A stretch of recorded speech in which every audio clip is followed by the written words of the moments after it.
Ça fait 27 jours que j'ai débuté mon périple, je me suis dit que ça serait une bonne chose de faire un petit récap. J'ai commencé mon voyage à Melbourne, puis je suis allé à Sydney, puis à Brisbane, et finalement à Bundaberg. C'est tout ce qu'on a pu voir dans l'épisode 1. J'ai ensuite rejoint Giancarlo sur son catamaran appelé Gladan pour naviguer jusqu'en Indonésie. On a fait un premier arrêt à Lady Musgrave Island, qu'on a pu voir dans l'épisode 2 et 3. Je vais essayer de changer de format maintenant en proposant des vidéos un peu plus longues, mais aussi en avançant un peu plus vite dans le périple. Salut, moi c'est Tim, j'ai quitté la vie de métro boulot dodo pour voyager autour du monde en mode slow tourisme. Prêt à embarquer avec moi ?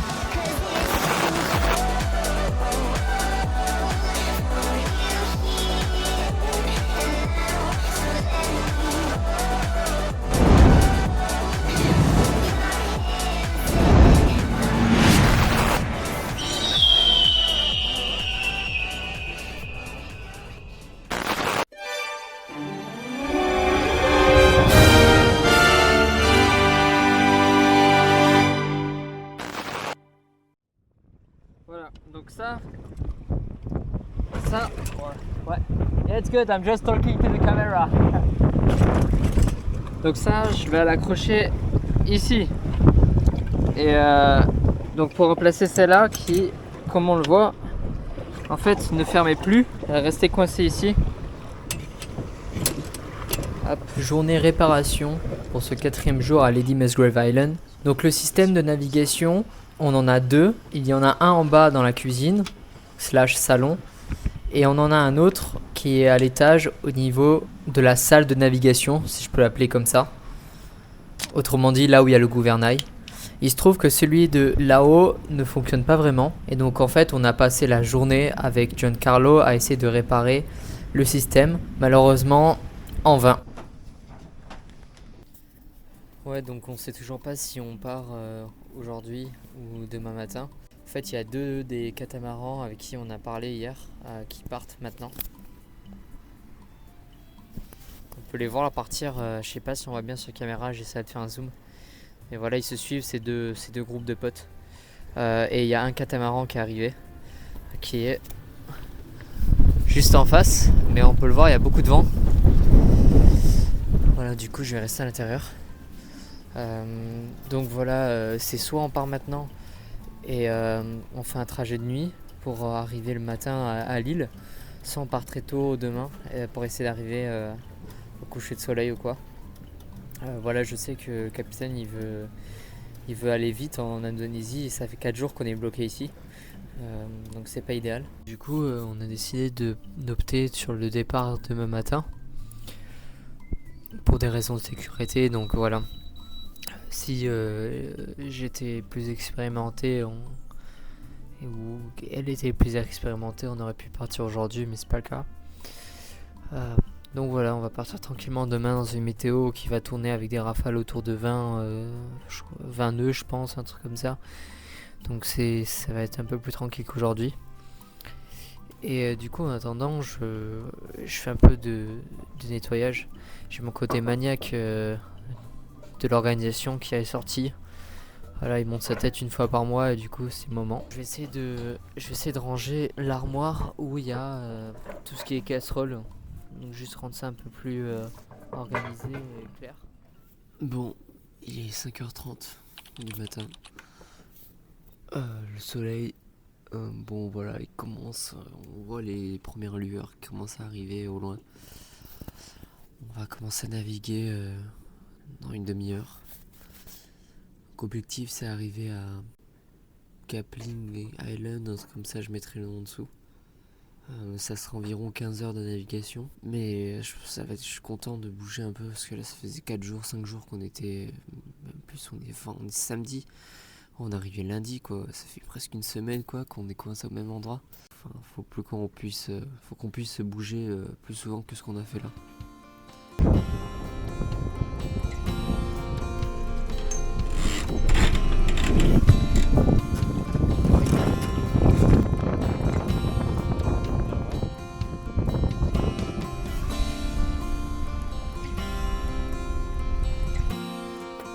On s'est mis en ciseaux.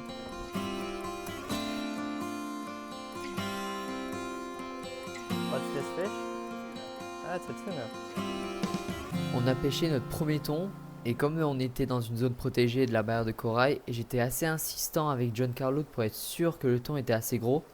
Ça me tient vraiment à cœur de limiter au possible ma pression sur l'écosystème et cela commence par respecter les règles de ces zones.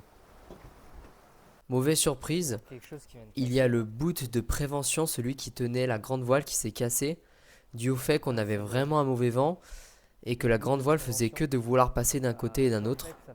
En conséquence, on peut voir ici l'effort super important qu'a dû produire la grande voile pour casser le bout de cette manière. C'est bon, le vent nous est parvenu.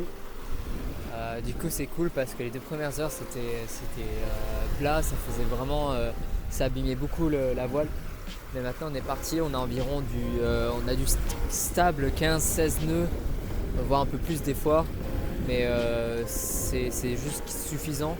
Du coup on navigue environ je crois qu'on est à 7 nœuds, entre 6 et 7 nœuds et voilà des fois on va à 8, ce qui est pas mal. On peut voir ici du coup le génois. Bien étendu, donc avant il faisait plap plap plap plap parce que le vent était inconsistant, irrégulier plutôt, c'est plus français. Voilà, c'est beau quand ça marche, c'est vraiment beau. Lorsque j'étais en Nouvelle-Zélande, j'ai appris l'existence des couchers de soleil verts et depuis en fait j'étais obstiné d'en regarder un et pour ça du coup j'essayais de regarder au maximum le coucher de soleil dès que j'en avais l'occasion. Il se trouve que ce soir-là, sur le bateau, on en a eu un, sauf que je l'ai pas vu, simplement. Je vous laisse regarder ma réaction. What? Did you see it? Yes. No, I'm waiting this for 2 years. Yeah, you just missed it. Really? Yeah. But I was You saw it? How did I miss it? I was looking in front. That's a joke. I'm so pissed I missed it.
Bon voilà, on est arrivé hier soir, donc un peu avant minuit. Bon, on a un peu carburé au moteur à la fin parce qu'il n'y a pas de vent du tout, c'est dommage. Donc voilà, maintenant on a Great Keppel Island. Ça change du vent constant qu'on avait pendant une semaine. C'est très calme, plage paradisiaque, sable fin, très moelleux quand on marche dessus. Et eau turquoise. Je profite pour vous présenter Starlink. Donc Starlink, c'est le truc de Elon Musk, hein. Donc ce qui permet d'avoir de la Wi-Fi, même quand on est en haute mer. C'est vraiment une évolution de zinzin dans le milieu marin. Donc il y a des zones qui sont couvertes où on a de la Wi-Fi comme à la maison, il y paye un abonnement pour ça, et il y a des zones qui sont limitées, où là on va payer au gigabyte. Mais pour donner un ordre de grandeur, ça doit être 10 € le gigabyte. Je dis des conneries, mais c'est pour donner un ordre de grandeur, ça va être 10 € le gigabyte. Et avant Starlink, c'était genre plus de 10 € le mégabyte. Donc on a pris un facteur 1000 dans l'évolution depuis que Starlink est arrivé. Donc c'est vraiment ouf pour les marins d'avoir ça. Et donc ça permet de rester connecté un peu plus qu'avant.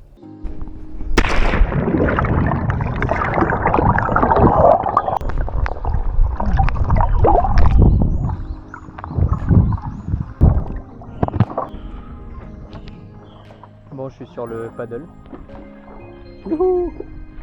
C'est un paddle de surf aussi, du coup il a pas autant de volume que ce que j'imaginais, logiquement.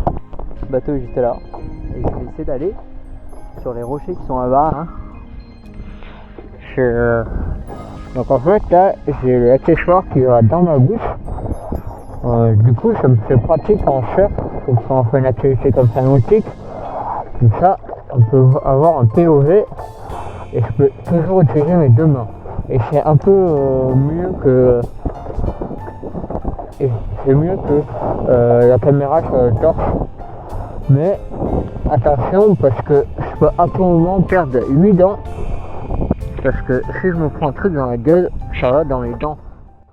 Great Keppel Island, aussi appelé Woppa Island, est situé à 15 km au large de Yeppoon.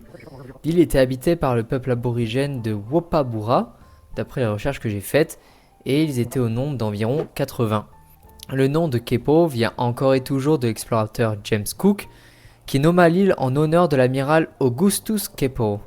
On estime que l'île était occupée depuis environ 10 000 ans par les aborigènes et qu'à la fin du 19e siècle, les colons avaient décimé la majorité d'entre eux.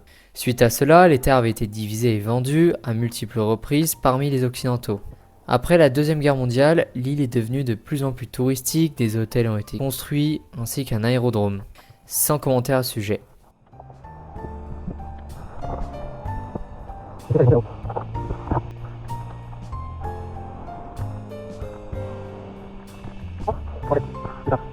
Oh sa mère, l'araignée de zinzin.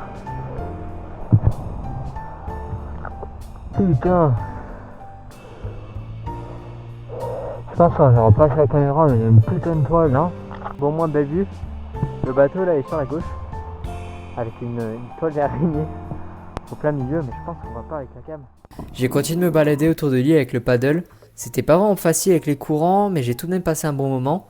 Je trouve la biodiversité de ce pays vraiment incroyable et je suis vraiment émerveillé par tout ce que je vis et tout ce que je vois autour. Ensuite, je suis gentiment rentré sur le bateau et le lendemain, on a levé l'ancre en direction de Schofield Island, qui est situé à un peu plus de 24 heures de navigation. Je suis vraiment excité à l'idée de découvrir cette île. Dans le prochain épisode, vous découvrirez avec moi la rencontre inattendue que j'ai faite avec un animal marin aussi magnifique que dangereux.